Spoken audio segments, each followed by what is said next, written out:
still there? This is Welsh ASMR 82. Hey, how you doing? We have a new book today. A brand new book that I've bought to look at with you. It's called Wild Maps. It's not by Chris Packham, who, if you're from the States or elsewhere, Chris Packham's a very famous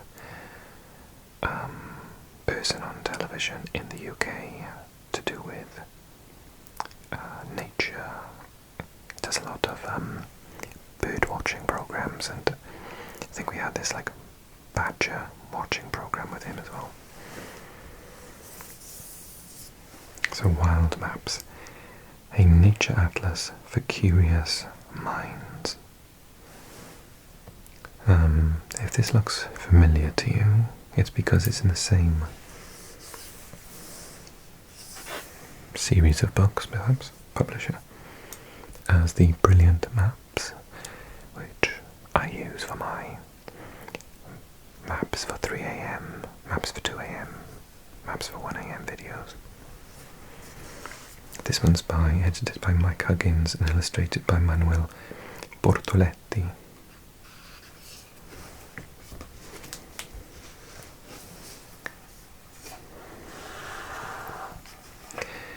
With infographic maps covering the entire globe, Wild Maps will delight cartography fans, that's us, and nature lovers, as well as anyone with an interest in all that is fascinating and awe-inspiring on planet Earth and beyond.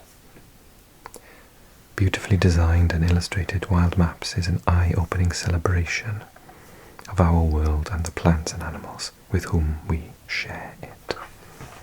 I love that. We share it with them, we don't own it. I feel like many people have sort of forgotten that fact. So there are lots of different sections. I will just do a random choice for today. We have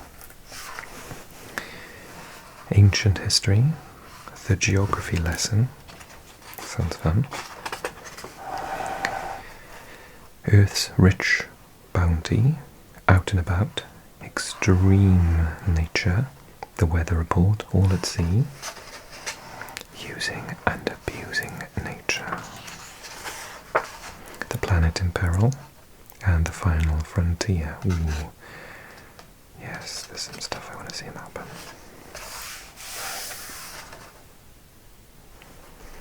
Let's get started. This is an ASMR video, so you can kick back, headphones in, relax in a comfy chair, maybe bed with a head on the pillow. Watch the video if you want to, or close your eyes and just listen along to my voice and let the day's stresses disappear.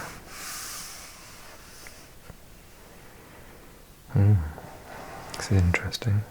Well, all of them are going to be interesting. Duh. So, Empire of the Woolly Mammoth. These Ice Age beasts died out over 10,000 years ago, except for a few remote herds. So we've got, in case you can't make head nor tail of this, this is the Earth from above, and we have Asia. This would have been before certain continents moved, so that looks like Africa before it went south. And then we have the Americas here. Oh no, I can see the angle now. Yeah, that is just the Earth. So we have this section here. Is this called the Bering Strait? I think so, between Alaska and Russia. We have Wrangel Island between Russia and the US. hunted by humans and a changing environment led to the near total demise of the woolly mammoth by 8,500 BCE. But one community survived for another 6,000 years on the island of Wrangel. Wow, that's incredible.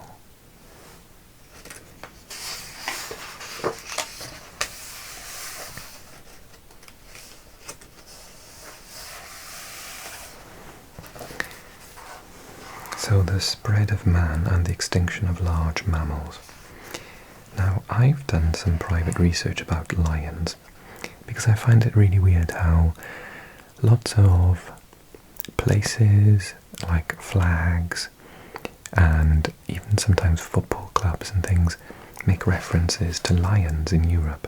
And I was like, I'm surprised that Europeans even knew that lions existed, since they only live in the south of Africa. And so I did some research, and there's evidence that lions would have even lived on the island of Britain at one point. Cave lions, but definitely in the southern part of Europe and northern Africa. So the European lion went extinct 40,000 years ago. Humans arrived 35,000 to 45,000 years ago. And then large mammal extinctions 23,000 to 45,000 years ago. And then 10,000 to 14,000 years ago. The Arabian Peninsula, modern day Saudi Arabia is here. Humans arrive. So 50,000 to 60,000 years ago. So we call this I can't remember what it's called. But this is in Ethiopia. This is where humans, Homo sapiens, were suspected to have started, around about here. Africa, large mammals evolved alongside early humans, so were better able to coexist, but still 20% went extinct. How much of a footprint have we left on this planet of ours? Madagascar, humans arrived 4,000 to 10,000 years ago. And then after Saudi Arabia, they went to Europe, and they went down to the Indian subcontinent, and up to Russia, and over to North America, Central and South America, where there would have been a land bridge, possibly of ice at this point here, so they could just walk across. But some went south into what we know now as Indonesia, Malaysia, and Australia, and Papua New Guinea. Indo-Malaya, humans arrived 44,000 to 73,000 years ago. And then, speaking of Australia, we have many species of giant kangaroo went extinct 33,000 to 50,000 years ago. In Australia, humans arrived 40,000 to 50,000 years ago. Large mammal extinctions 33,000 to 50,000 years ago. 88% went extinct. But curiously, New Zealand, humans only arrived between 1,000 and 2,500 years ago. All species of ground sloth went extinct 11,000 to 12,000 years ago. Humans arrived 8,000 to 16,000 years ago in South America. Large mammal extinctions were between 8 to 12,000 years ago. 72% went extinct. And in North America, the American mastodon, a type of mammoth with large tusks, went extinct 11,000 years ago, which coincided with humans 13,000 to 15,000 years ago. Large mammal extinctions 11,000 to 15,000 years ago. 83% went extinct. In the forward years, more than 178 of the world's largest mammals were driven to extinction between 52,000 BCE and 9,000 BCE, at the same time as humans migrated across the world.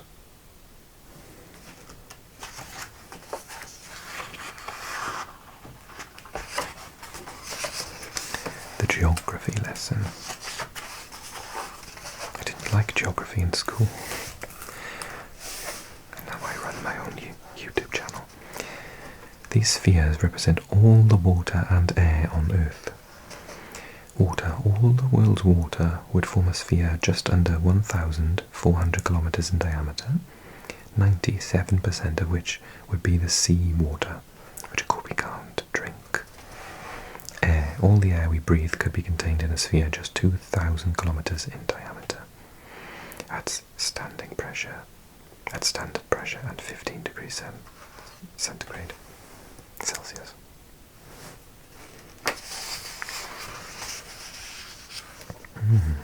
The middle of nowhere. The most distant places from the ocean, also known as the continental poles of inaccessibility. Never heard of this before.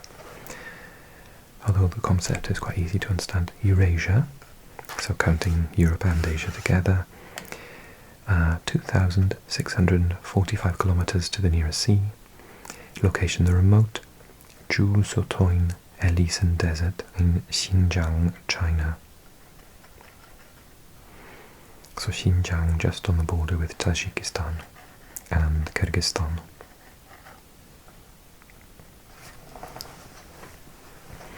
Australia is 920 kilometers to the sea.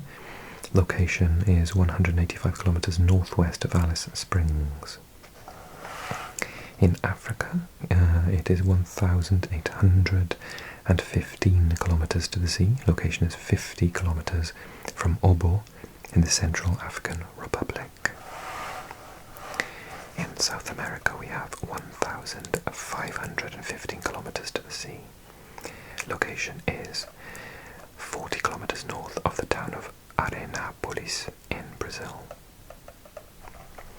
And in North America, 1,660 kilometers to the sea. The location is 10 kilometers north of the town of Allen in South Dakota.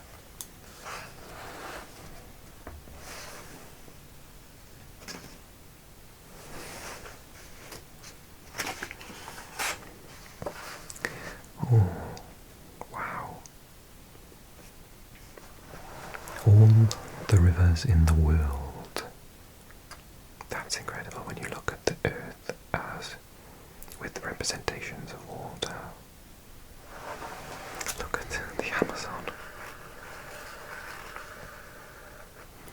And the line width reflects river size, so we can see how thick the Nile is as well. The Mississippi. Oh, we just get it in shot. The Mississippi here.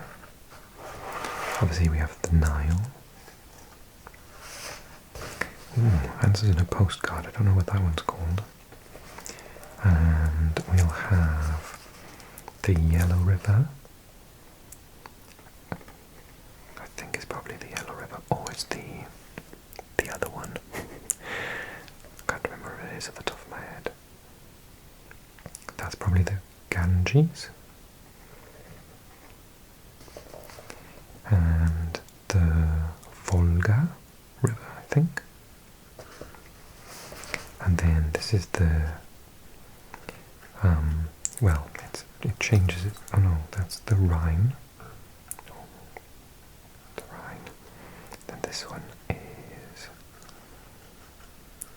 oh, I hate it when I just randomly forget things I obviously know. Hang on. The Danube.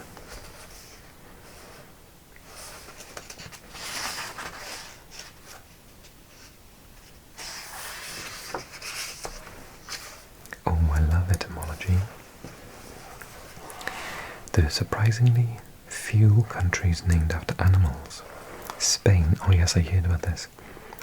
Spain, you can see the little bunny. In Espanol, el conejo. Spain, uncertain, possibly meaning the land of rabbits, from the Phoenician Lishpania. Italy, uncertain, possibly from the ancient Greek Italos, meaning bull, or Vitelliu, meaning land of young cattle, in Oscan, an ancient language of southern Italy. Kosovo, from the Serbian place name Kosovo Polje, meaning field of blackbirds. Oh, how lovely. I used to live on a street that was called Blackbird Close in Welsh. Clos Aderin D.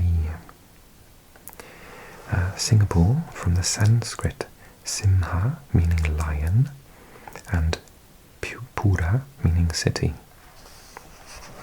Mali, possibly from the Mandika word for hippopotamus. Cameroon, from the Portuguese camarão, referring to the ghost shrimp found off the coast of the country. Sierra Leone, meaning Lion Mountains, from the Portuguese Serra Leoa, by way of Spanish. Uruguay, uncertain, possibly from an indigenous language meaning either river of the Uru bird or river of shellfish. And Panama, uncertain according to one legend, meaning place of many fish in an indigenous language.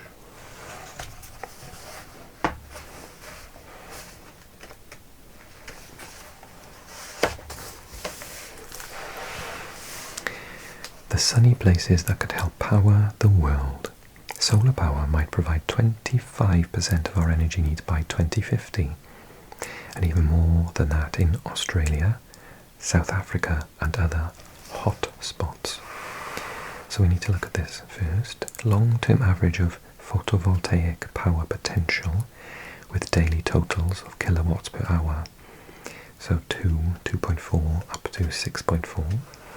So we can see Wales, where I live, is towards the end of the scale. What a shock. Although I think we'll be relying on wind and tidal power by then. If we find a way to harvest the rain, I think we might be one of the richer countries in the world.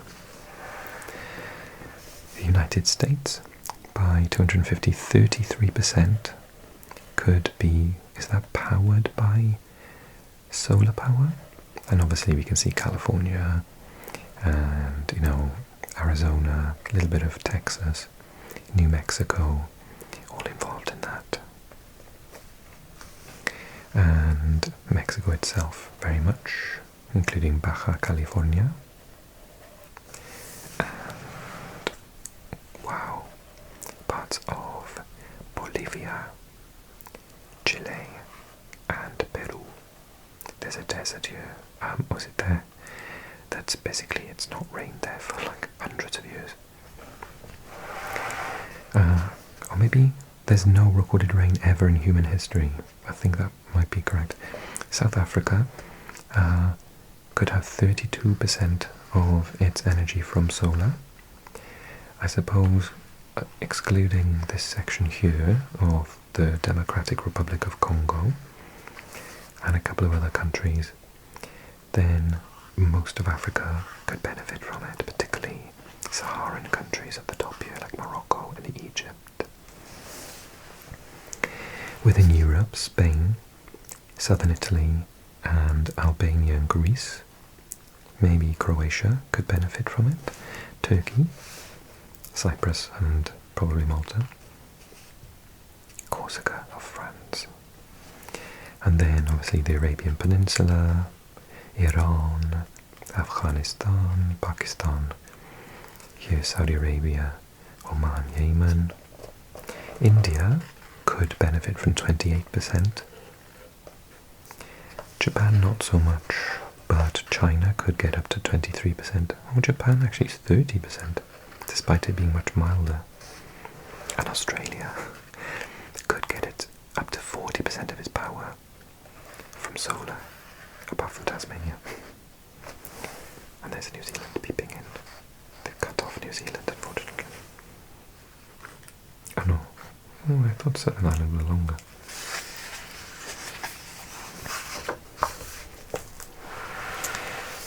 Well, China grows 23 million tons of garlic a year, 3 times more than the rest of the world. So all those in white grow less than 25,000 tons a year according to the stats in 2019. So the US is between 100,000 and 500,000 tons per year, as is Brazil and Argentina. Mexico and Peru are actually slightly less, 50,000 to 99, well, 100,000, let's call it. And apart from, I would say, Italy, France, Romania, Moldova, Kazakhstan, Iran, Pakistan, that's Thailand, Indonesia, Sudan, which is still in that lower bracket. India is slightly higher, and that's at about 1 million to 5 million tons a year. But incredibly, China isn't even close. Remember, I just said India was next best with between 5 million. No, actually it's less, 1 million to 5 million. China is between, almost more than, it doesn't have a lower number, more than 15 million tons a year.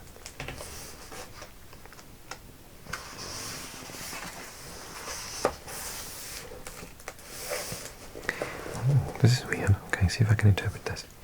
If every human who ever lived crowded into one place, so literally stood in a queue, 9 people next to one another is 1 square meter. So we know that this is the southern boot of Italy.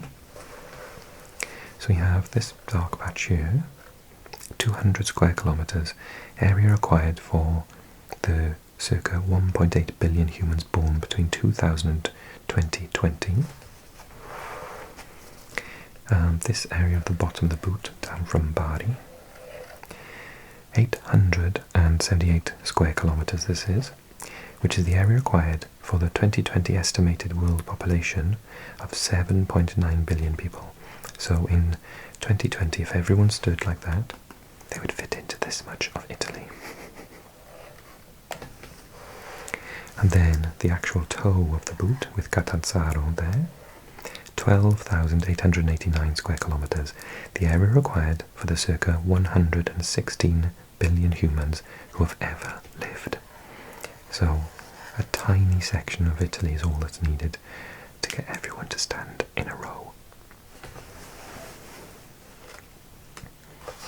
That's insane.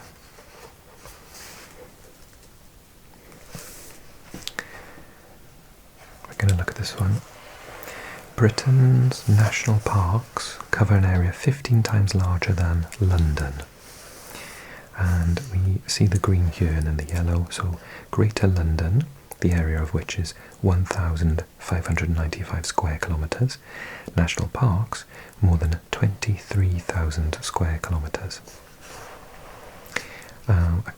Two are in Scotland, one of which is enormous. The Cairngorms is the UK's largest national park at 4,528 square kilometres. The second one is Loch Lomond and the Trossachs. Within Wales we have Snowdonia, very, very beautiful, and the Brecon Beacons, not far from where I live, and the Pembrokeshire coast as well. And then within England we have Northumberland, the North York Moors, the Lake District, stunning, the Yorkshire Dales, Peak District, the Broads, I think they like, yeah, the Broads. Then we have the South Downs, New Forest, Dartmoor and Exmoor. I've been to quite a few of these places actually. Where Americans get their wilderness. The 10 most visited US national parks in 2019. Number 1, with 12.5 million visitors, is the Great Smoky Mountains National Park. 2 is the Grand Canyon National Park with 5, so less than half, 5.97 million.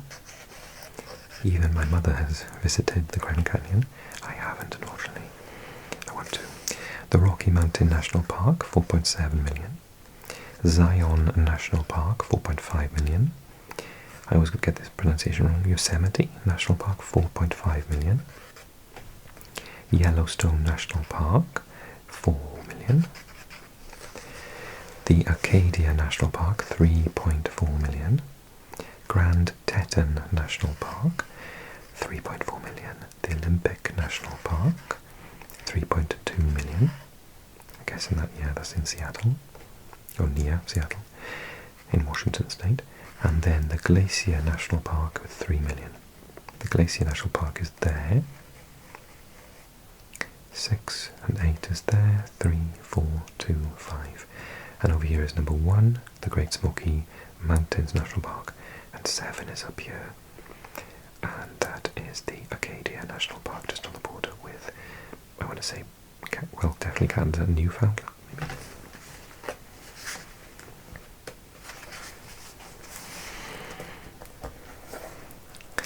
Okay, won't linger on this one too much, but where are people at most risk from natural disasters? So we have Canada with the symbol for low, as is Brazil and Argentina, and the US is actually medium, I suppose, because all those hurricanes and tornadoes you have. So we have Dominica, Antigua and Barbuda, Costa Rica, Guyana. They're all at several, they're at very high, I suppose, because of hurricanes.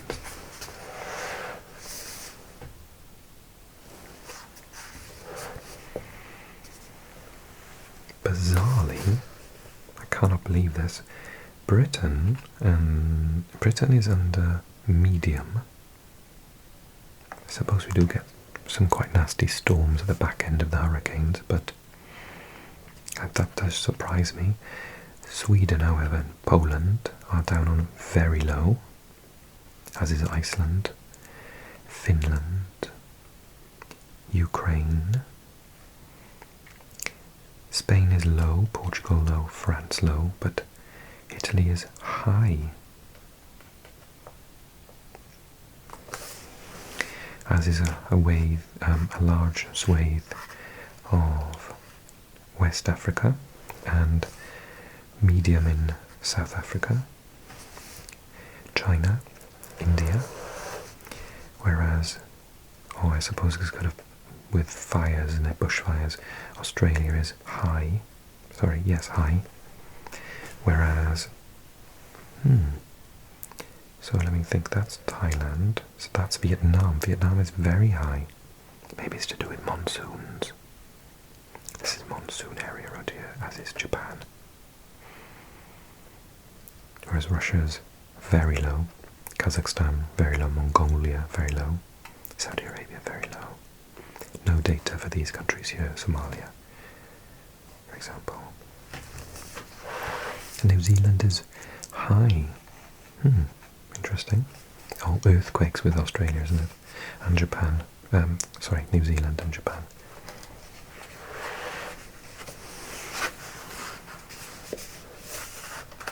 And Turkey's on a fault line as well, so yeah, earthquakes.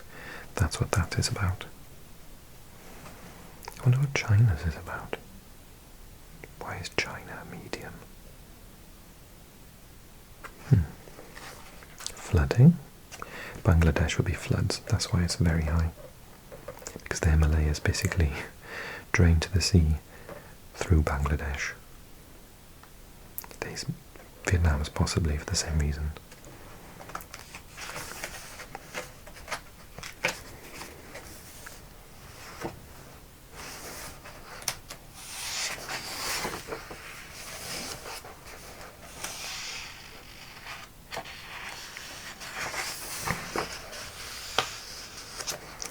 That's a cute one to finish off. Who are the world's cat people? I misread the title.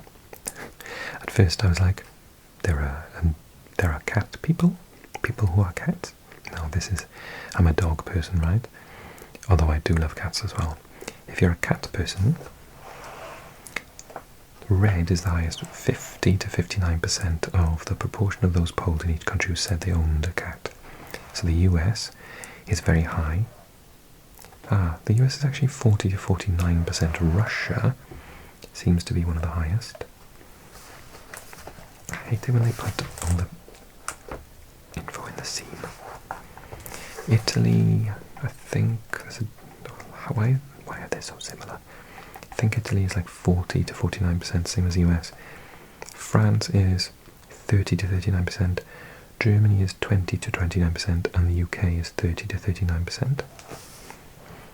India is 10 to 19%, as is China.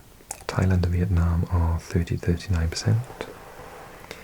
And Brazil is also 30 to 39%, but Argentina is 40 to 49%. Oh, lovely cats. Well, I really hope you've enjoyed this video as much as I have, learning about all these crazy facts. If you did enjoy it, why don't you click the like button while you're at it? If you're still awake, I hope you're not. I hope you're fast asleep. Like, comment, subscribe if you're new to the channel. New video popping up here, and just time for me to remind you about Patreon with 2 exclusive videos every month. Come and join all those that have been joining. I've got so many patrons now, it's fantastic. Thank you ever so much for everyone who supports the channel and allows me to purchase new books like this, which are nice and fun. Good night everyone, sleep well,